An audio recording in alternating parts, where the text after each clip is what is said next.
আসসালামু আলাইকুম। আমি অ্যাডভোকেট মিমি খাতুন, ঢাকা জজ কোর্ট।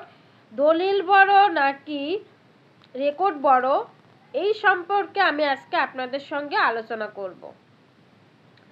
আপনারা অনেকেই মনে করেন যে রেকর্ড মূলে হয়তো সম্পত্তির মালিক হওয়া যাবে না যদি না আমাদের কাছে দলিল থাকে।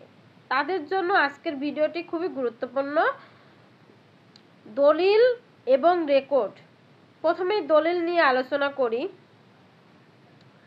দলিল হচ্ছে সাব রেজিস্ট্রি অফিসে আমরা লিখিতভাবে একটি জমির লেনদেনের যে বর্ণনা করে থাকি, একটা জমি যে বিক্রি হয়, লেনদেন হয়, সেই লেনদেনের যে প্রমাণ, সেই লেনদেনের প্রমাণটাই হচ্ছে দলিল।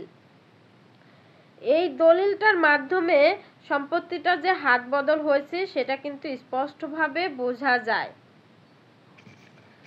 এই দলিলটা কখন বড় হবে?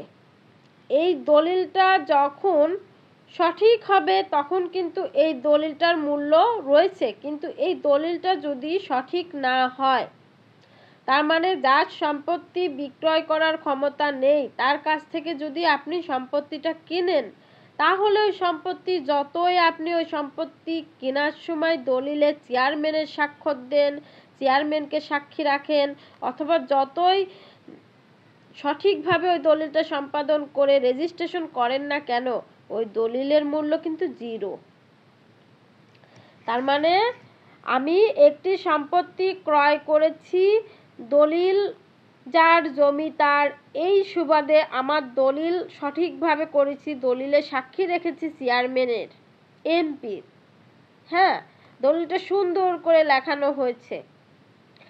কিন্তু ওই দলিল যার কাছ থেকে কিনেছি সে শুধুমাত্র লাস্ট 2টা রেকর্ডের মালিক, তার কাছে আবার কোনো দলিলও নেই, বায়া দলিলও নেই। তাহলে ওই দলিলটাকে আমার টিকবে? কখনোই টিকবে না। তখন ওই দলিলটা টিকবে না। তখন কি টিকবে? তখন ওই সম্পত্তির যদি কেউ রেকর্ড সূত্রে মালিক হয়ে থাকে, বা ওই সম্পত্তি যদি কেউ দলিল সূত্রে মালিক হলে বৈধভাবে মালিক হয়ে থাকে, তাহলে সেই ওই সম্পত্তির মালিক হবে। এখন রেকর্ডের কথা বলা যাক।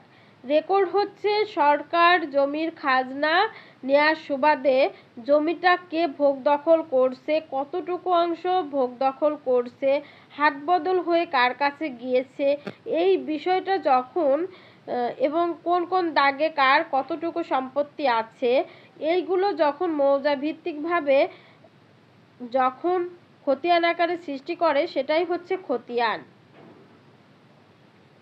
এই খতিয়ানের মাধ্যমেই কিন্তু আমরা সরকারকে খাজনা প্রদান করে থাকি। এই যে খতিয়ান, এই খতিয়ানও কিন্তু জমির মালিকানার মোস্ট ইম্পর্টেন্ট ডকুমেন্টস, জমির মালিকানা প্রমাণের খুবই গুরুত্বপূর্ণ একটা ডকুমেন্টস এই খতিয়ান। নতুন ভূমি অপরাধ প্রতিরোধ ও প্রতিকার আইন 2023-এ কিন্তু এই খতিয়ানকেও দলিল বলতে অন্তর্ভুক্ত করা হয়েছে। আমরা যে দলিল বলতে যে সাব রেজিস্ট্রিকৃত দলিলকেই বোঝায় তা নয়, দলিল বলতে কিন্তু এই রেকর্ডকেও বোঝাবে। তার মানে আপনি যদি রেকর্ড সূত্রে কোনো সম্পত্তির মালিক হন, তাহলে ওই রেকর্ডটাই আপনার দলিল, ওই রেকর্ডটাই আপনার দলিল। আপনারা জানেন যে অনেক ব্যক্তি সিএস রেকর্ডের মালিক এবং সেই মালিক থেকে পরবর্তীতে তার বংশ পরম্পরায় মালিকানা হাত বদল হতে হতে তারা বিক্রি করেনি, হাত বদল হতে হতে লাস্ট খতিয়ানও তাদের প্রজন্মের মধ্যেই থাকে, তারা কিন্তু খতিয়ান সূত্রে মালিক। ব্রিটিশ আমলে কিন্তু একটা খতিয়ান হয়েছিল, সেটা হচ্ছে সিএস খতিয়ান। সেই খতিয়ান মূলে রায়তদের মাঝে, যারা দখলে ছিল সেই ব্রিটিশ শাসন আমলে, ওই রায়তদের মাঝে কিন্তু এই খতিয়ান করে তাদেরকে দখল বুঝিয়ে দেওয়া হয়।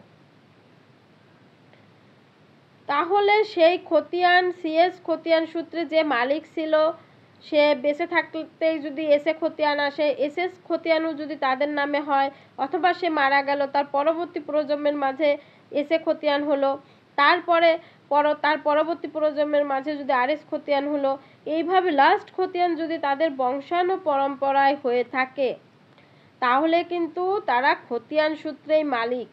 এবং এই সম্পত্তির দখলে যদি তারা কোনোভাবে না থাকে, তাহলে কিন্তু তারা কোর্টে যদি মামলা দায়ের করে ওই সম্পত্তির দখল এবং সত্য ঘোষণার, তাহলে কিন্তু তারা জয়লাভ করবে এবং তারা ওই খতিয়ান মূলেই সম্পত্তির মালিক হবে 100%, এবং তাদের পরবর্তী প্রজন্মরাও ওই সম্পত্তির 100% মালিকানা অর্জন করবে। এটাই হচ্ছে খতিয়ানের জোর, এটাই হচ্ছে খতিয়ানের জোর। ইভেন সাপোজ এমনও আমার একজন ক্লায়েন্ট ছিল যে বলেছিল যে তার দাদা সিএস খতিয়ানের মালিক ছিল এবং বংশানুক্রমিকভাবে তাদের লাস্ট খতিয়ানও তাদের নামেই আছে, কিন্তু ওই জমির দখলে তারা নেই 50 বছর বা তারও অধিককাল এই জমির দখলে তারা নেই। এই জমির যে দখলে তারা নেই, এখন কিভাবে তারা ওই জমির দখল ফিরে পেতে পারে, সেই প্রশ্নটা আমাকে করেছিল। এই জমির দখল ফিরে পেতে হলে তাকে মামলা দায়ের করতে হবে। সে কিন্তু মামলা দায়ের করে অনায়াসে এই সম্পত্তির দখল ফিরে পাবে।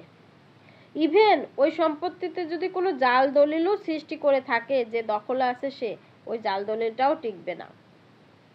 সে কোনো দলিল দেখালে পারে, সেই দলিল দেখে ভয় পাবেন না, যদি না আপনার কোনো বংশানুক্রমিকভাবে এই সম্পত্তি খতিয়ান আসা পর্যন্ত যদি কেউ দলিল না করে।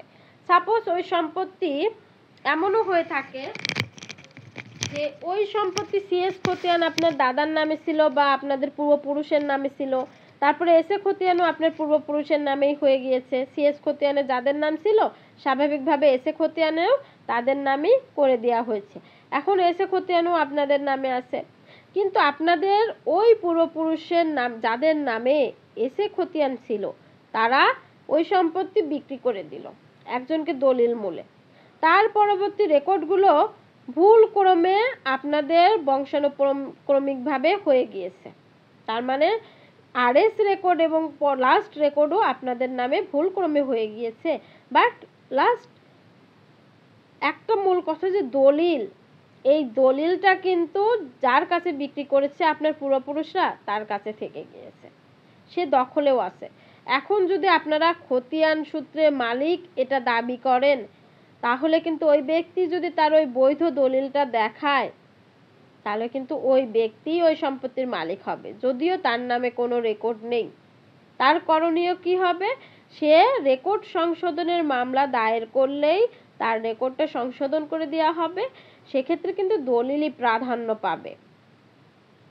তার মানে যখন দলিল আর খতিয়ানের মাঝে সাংঘর্ষিকতা দেখা দেয়, তখন কিন্তু অবশ্যই ওই বৈধ দলিলটাই টিকবে। একটা দলিল বৈধ কিনা সেটা বুঝবো কিভাবে? ওই দলিলটা যার কাছ থেকে কেনা হচ্ছে, যার কাছ থেকে করা হচ্ছে, সেই ব্যক্তি ওই সম্পত্তির যদি বৈধ মালিক হয় এবং ওইটুকু সম্পত্তি যদি তার বিক্রি করার ক্ষমতা থাকে, এখতিয়ার থাকে, জুরিসডিকশন থাকে, তাহলে কিন্তু অবশ্যই ওই সম্পত্তি সে বিক্রি করলে যে দলিল মূলে বিক্রি করবে ওই দলিলটা অবশ্যই বৈধ হবে। তার মানে একটা সম্পত্তি বৈধ কিনা বুঝতে হলে বুঝতে হবে ওই সম্পত্তি যার কাছ থেকে কিনছি তার ওই সম্পত্তি বিক্রি করার 100% রাইট আছে কিনা। আমার যদি কোনো জিনিস না হয়, আমি কি আপনাকে ওটা দিতে পারবো? অন্যের জিনিস আমি আপনাকে দিতে পারবো না। আমার কাছে যা আছে তা যদি আমি আপনার কাছে দিই, তার লিখিত প্রমাণ সেটা কিন্তু বৈধ হবে। ঠিক আছে? এটাই হচ্ছে বৈধ দলিল। একটা বৈধ দলিল এবং বংশ পরম্পরায় খতিয়ান, এই দুইটার মাঝে যদি সাংঘর্ষিকতা দেখা দেয়, ওই বৈধ দলিলটাই টিকবে, এখানে খতিয়ান টিকবে না। আর অন্যদিকে দেখা যায় যে জাল দলিল করে নিয়েছেন আর হচ্ছে খতিয়ান বংশানুক্রমিকভাবে আছে, বা আপনার কোনো দলিলই নেই, আপনি শুধু দখলে আছেন, অন্যদিকে সকল খতিয়ান অন্যজনের নামে, সেক্ষেত্রে কিন্তু খতিয়ানই টিকবে। আবার দেখা গেল যে আপনি হচ্ছে দলিল করে নিয়ে হচ্ছে এসে খতিয়ান থেকে পরবর্তী লাস্ট খতিয়ান হচ্ছে আপনার নামে আছে আর শেষ খতিয়ান আপনার নামে নেই, তবুও আপনার সম্পত্তির বৈধতা রয়েছে। কারণ আপনি দলিল মূলে করেছেন। আপনারা যখন কোনো সম্পত্তি ক্রয় করবেন তখন ওই সম্পত্তি সিএস খতিয়ান থেকে লাস্ট খতিয়ান পর্যন্ত কিভাবে বংশানুক্রমিকভাবে আছে নাকি আপনি ক্রয় সূত্রে আছে, কিভাবে হাত বদল হয়েছে, সেগুলো স্পষ্টভাবে মালিকানা চেনটা দেখে নেবেন। আপনি যার থেকে কিনছেন সেই সম্পত্তিটা কিভাবে অর্জন করলো, তার সেই অর্জনের কাগজপত্র ঠিক আছে কিনা, তার কাগজপত্রের সাথে যোগসূত্র তার আছে কিনা সেটা দেখতে হবে। সে যদি ক্রয় সূত্রে মালিক হয় তার ভায়া দলিল থাকবে, ওই ভায়া দলিলটাও আপনাকে দেখে নিতে হবে এবং ওই দলিলটা যে চেইন অফ অনারশিপ থাকবে সেটাও আপনার মিলাতে হবে সিএস খতিয়ান থেকে লাস্ট খতিয়ান পর্যন্ত। ঠিক আছে, এইভাবে আপনি কিন্তু কোনো সম্পত্তি ক্রয় করলে সেই সম্পত্তি নির্ভেজালভাবে আপনি ওই সম্পত্তির দখলে থাকতে পারবেন। তার মানে আপনারা বুঝতেই পারছেন যে খতিয়ানু মোস্ট ইম্পর্টেন্ট ডকুমেন্টস মালিকানা প্রমাণের ক্ষেত্রে। কিন্তু যখন খতিয়ান ও দলিলের মাঝে সাংঘর্ষিকতা দেখা দেয় তখন দলিল প্রাধান্য পাবে। আপনারা যারা আমার সাথে সরাসরি দেখা করতে চাচ্ছেন, অনেকে আমাকে ফোন করে বলেন আপনার চেম্বার কোথায়। আমার চেম্বার পল্টনে আছে এবং ঢাকা জজকোর্টে আছে। আপনারা আমার সাথে দেখা করতে চাইলে দেখা করতে পারেন। আর যারা জমি জায়গা সম্পর্কিত পরামর্শ চাচ্ছেন তারা স্ক্রিনে দেওয়া হোয়াটসঅ্যাপ নাম্বারে আমার সাথে যোগাযোগ করতে পারেন। Thank you.